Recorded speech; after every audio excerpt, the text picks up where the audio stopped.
Hello नमस्कार दोस्तों, तो कैसे हैं आप लोग। देखिए, मैं आपको विश्वास दिलाता हूं कि अगर आप इस वीडियो में स्टार्ट से लेकर एंड तक बने रहेंगे और हमारी बातों को अच्छी प्रकार से समझेंगे तो आप बोर्ड एग्जाम में अच्छा नंबर ला सकते हैं। राइट, तो आपको करना क्या है कि वीडियो में स्टार्ट से लेकर एंड तक बने रहना है और ध्यान से इस वीडियो को देखना है और नोट करना है। राइट, तो जो आज का हमारा टॉपिक होने वाला है वो क्लास 10th का जो साइंस का चैप्टर है, उस चैप्टर में से जितने भी इंपॉर्टेंट टॉपिक है जो कि हमको पढ़ना चाहिए, राइट, तो उनको हम आज के इस वीडियो में जानेंगे कि कौन कौन से वो हमारे टॉपिक है। तो चलिए वीडियो को स्टार्ट करते हैं।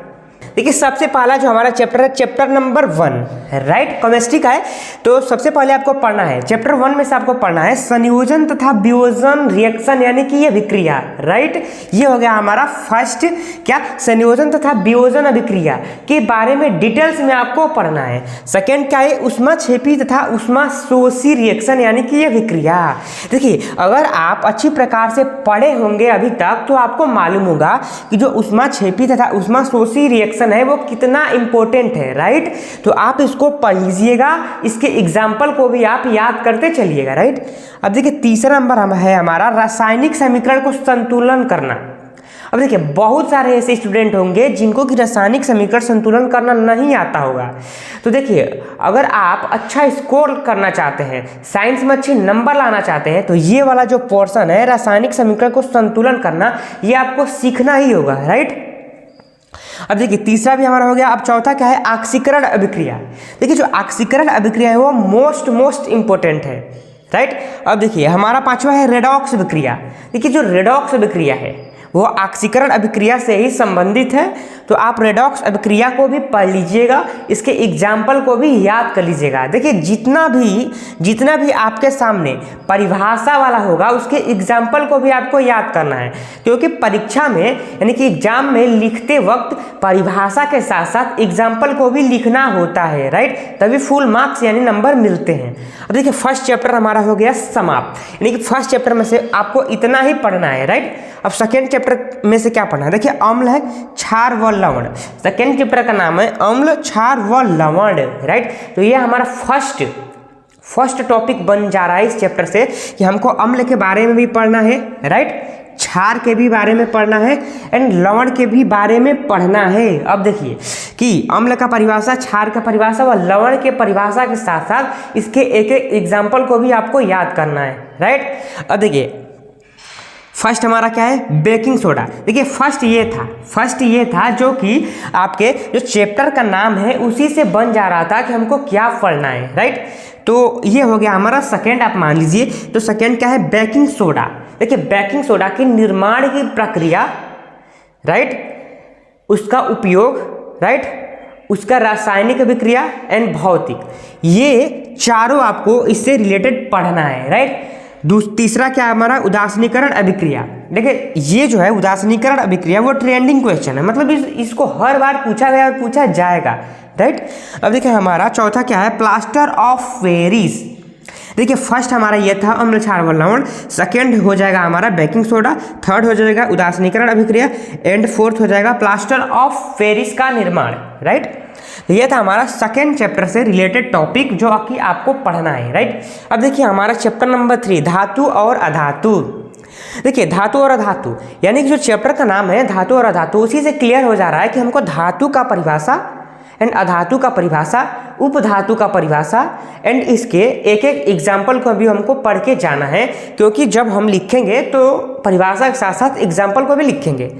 दूसरा क्या है हमारा, भर्जन क्या होता है एंड निस्तापन क्या होता है। देखिए, जो भर्जन और निस्तापन है इसको हमने पढ़ा चुका है, तो अगर आप इसको पढ़ना चाहते हैं तो आप MK स्टडी सेंटर यूट्यूब पे सर्च करके आप जा सकते हैं, वीडियो को देख सकते हैं। राइट, तो ये था हमारा चैप्टर नंबर 3 से बस आपको इतना ही पढ़ना है, भर्जन निस्तापन, धातु क्या होता है, अधातु क्या होता है, उसके एक एक एग्जाम्पल। तो हमारा चैप्टर नंबर 3 भी हो गया क्लियर। अब बढ़ते हैं। देखिए, जो हमारा चैप्टर नंबर 4 है वो है कार्बन और उसके यौगिक। राइट, अब देखिए यौगिक के बारे में भी पढ़ लेना है कि आखिर में यौगिक होता क्या है, यौगिक के परिभाषा को याद कर लेना है एंड यौगिक के एग्जाम्पल को याद कर लेना है। अब देखिए, एक कार्बन और उसके यौगिक से रिलेटेड टॉपिक है। पहला जो है वो है संतृप्त तथा असंतृप्त। संतृप्त क्या होता है एंड असंतृप्त क्या होता है। सेकेंड क्या है, सजातीय श्रेणी एंड फोर्थ थर्ड क्या है, IUPAC नामकरण। देखिए जो सजातीय श्रेणी एंड IUPAC नामकरण है वो बहुत ही महत्वपूर्ण है, आपको पढ़कर ही जाना है इसको, राइट। अब देखिए चौथा क्या है, सावनीकरण। देखिए सावनीकरण एंड एस्लीकरण ये भी बहुत महत्वपूर्ण टॉपिक है चैप्टर नंबर 4 का, जिसका नाम है कार्बन और उसके यौगिक। अब बढ़ते हैं chapter number 5, chapter number 6, chapter number 7 and chapter number 8, और भी हम चैप्टर के महत्वपूर्ण टॉपिक को जानेंगे। तो चलिए चैप्टर नंबर 5 के तरफ बढ़ते हैं। ये हमारा चैप्टर 5 जिसका नाम है जैव प्रक्रम, राइट। अब जैव प्रक्रम चैप्टर से हमारे ये 3 टॉपिक हैं जो कि वेरी वेरी इंपॉर्टेंट है, राइट। तो पहला क्या है, हमारा पाचन तंत्र, यानी पाचन तंत्र के बारे में सारा डिटेल्स आपको लेना है, राइट। अब देखिए सेकंड क्या है, हमारा श्वसन तंत्र। आखिर में श्वसन तंत्र क्या होता है इसके बारे में सारा डिटेल्स को लेना है, राइट। थर्ड क्या है, उत्सर्जन तंत्र। अब आखिर में उत्सर्जन तंत्र का परिभाषा क्या होता है एंड उत्सर्जित जो अंग होते हैं वो कौन कौन से अंग होते हैं जिसके द्वारा उत्सर्जन की क्रिया होता है, राइट। इसके बारे में आपको डिटेल्स में पढ़ना है।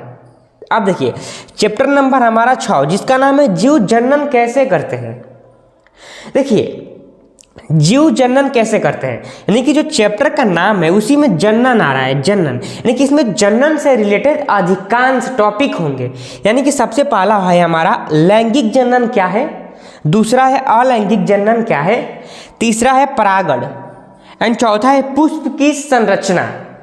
अब देखिए यहाँ पे चौथा है, पांचवा को हमने नहीं लिखा है, राइट। तो हम आपको बता दे रहे हैं कि पांचवा है हमारा नर जनन तंत्र और मादा जनन तंत्र, यानी कि नर और मादा जनन तंत्र का चित्र के साथ साथ सभी प्रकार के डिटेल्स को आपको जानना है, उसके बाद से इसको आपको लिखना है, राइट। अब देखिए चैप्टर नंबर 7 हमारा है नियंत्रण एवं समन्वय। अब देखिए ये भी इस चैप्टर से भी बहुत इंपॉर्टेंट क्वेश्चन को पूछा जाता है। तो देखिए नियंत्रण एवं समन्वय जो चैप्टर है उससे रिलेटेड 2 टॉपिक है जो कि हमको पढ़ना है। पहला है मानव मस्तिष्क के बारे में संपूर्ण डिटेल्स। अब देखिए जो मानव मस्तिष्क है उसका संरचना को भी आपको सीख लेना है कि कैसे बनाया जाता है, राइट। और जो हमने यहाँ पे बताया नर और मादा जो जनन तंत्र है उसके जो संरचना है उसको आपको जान लेना है कि उसको कैसे बनाया जाता है, यानी उसके चित्र को भी सीख लेना है, राइट। अब देखिए इसमें जो दूसरा है वो है तंत्रिका तंत्र।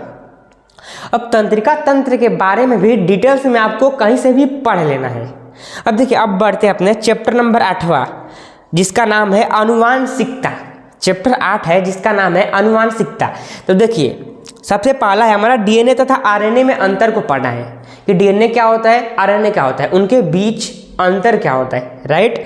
अब देखिए दूसरा है मेंडल के आनुवांशिकता का नियम को भी आपको याद कर लेना है। तीसरा क्या है, एक संकर तथा द्विसंकर आखिर में होता क्या है, इसके परिभाषा को भी आपको याद कर लेना है, राइट। चौथा क्या है, लिंग निर्धारण की प्रक्रिया। आपको लिंग निर्धारणा की जो प्रक्रिया होती है उसको भी आपको विद्या से आपको याद कर लेना है, राइट। अब बढ़ते हैं हम लोग अपने चैप्टर नंबर 9 की तरफ। हमारा चैप्टर नंबर 9 जिसका नाम है प्रकाश का परावर्तन तथा अपवर्तन।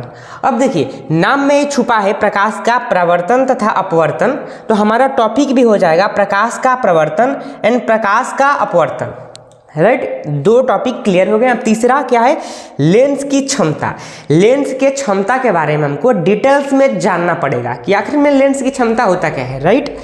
एंड जो चौथा है उत्तल अवतल दर्पण से प्रतिबिंब कैसे बनता है। अब देखिए ये भी आपको याद कर लेना है कि आखिर में प्रतिबिंब होता क्या है, उत्तल दर्पण क्या होता है एंड अवतल दर्पण क्या होता है एंड ये लेंस क्या होता है, राइट। देखिए जो प्रकाश का प्रवर्तन तथा अपवर्तन है उस चैप्टर में आपको एकदम डिटेल्स में चीज़ों को जानना है और टाइम देकर उसको समझना है। मतलब हर एक टॉपिक इंपॉर्टेंट है आपके प्रकाश का प्रवर्तन तथा अपवर्तन चैप्टर में से, राइट। तो हमारा चैप्टर नंबर 9 हो गया खत्म। अब बढ़ते हैं चैप्टर नंबर 10 के तरफ। देखिए ये हमारा चैप्टर नंबर 10, इसमें क्या है, ये जो है इस चैप्टर का नाम है मानव नेत्र, राइट, मानव नेत्र। अब देखिए जो फर्स्ट हमारा टॉपिक है वो है निकट दृष्टि दोष के बारे में जानना, उसके निवारण क्या क्या है इनके बारे में भी आपको जानना पड़ेगा। एंड सेकेंड क्या है, दूर दृष्टि दोष। देखिए दूरदृष्टि दोष होता क्या है, दूरदृष्टि दोष का निवारण क्या है, राइट, उसको खत्म कैसे करें इसके बारे में भी आपको जानना है। एंड तीसरा क्या है, मानव नेत्र की संरचना को भी बनाने को सीखना है और उस संरचना में जो जो एलिमेंट्स का प्रयोग किया गया है उन सारे एलिमेंट्स के बारे में डिटेल्स में आपको जानना है, राइट। तो हमारा चैप्टर नंबर 10 भी हो गया समाप्त। अब बढ़ते हैं चैप्टर नंबर 11वें की तरफ। देखिए चैप्टर 11 है हमारा जिसका नाम है विद्युत। अब देखिए विद्युत का जो इम्पोर्टेंट टॉपिक है वो है 4। पहला है ओम का नियम, ओम के नियम के बारे में आपको समझना है एंड ओम के नियम का सत्यापन करने का को भी आपको सीखना है, राइट। दूसरा है विद्युत धारा। विद्युत धारा क्या होता है इसके बारे में, इसके सूत्र को और इससे रिलेटेड न्यूमेरिकल को भी आपको करना है। अब हमारा तीसरा है विद्युत प्रतिरोध। देखिए विद्युत प्रतिरोध जो है इसके बारे में हमने समझाया है, पढ़ाया है, तो आप MK स्टडी सेंटर को सर्च करिए और उसमें जाकर आप इसके बारे में पढ़िए। हमने आपको बहुत ही आसान भाषा में इसको पढ़ाया है, राइट। अब देखिए हमारा चौथा है संयोजन। देखिए संयोजन का मतलब क्या होता है, श्रेणी क्रम संयोजन, राइट, समांतर क्रम संयोजन, मिश्रित क्रम संयोजन, इन तीनों संयोजन को भी आपको समझना है और इससे न्यूमेरिकल्स को भी करना है, राइट। ये हो गया हमारा चैप्टर नंबर 11 भी समाप्त। अब हमारा चैप्टर नंबर 12 क्या है, विद्युत के चुंबकीय प्रभाव। अब विद्युत के चुंबकीय प्रभाव से बहुत सारे क्वेश्चन बनते हैं जो कि ज़्यादा मार्क्स के बनते हैं, यानी कि ज़्यादा नंबर के बनते हैं। तो पहला है हमारा चुंबकीय बल रेखाएं। अब चुंबकीय बल रेखाएं के बारे में आपको डिटेल्स में जानना है, राइट। दूसरा क्या है, फ्लेमिंग का नियम। देखिए फ्लेमिंग के नियम एंड फैराडे के नियम, एम्पियर के नियम, मैक्सवेल के नियम, इन सभी प्रकार के नियम को भी आपको याद कर लेना है, राइट। तो ये थे हमारे कुल चैप्टर 12 उससे रिलेटेड इंपॉर्टेंट टॉपिक। तो अगर आपको ये वीडियो अच्छा लगा होगा तो आप हमारे चैनल MK स्टडी सेंटर को सब्सक्राइब कर दीजिए इस प्रकार के वीडियो को देखने के लिए। तो धन्यवाद, मिलते हैं अगले नए वीडियो में।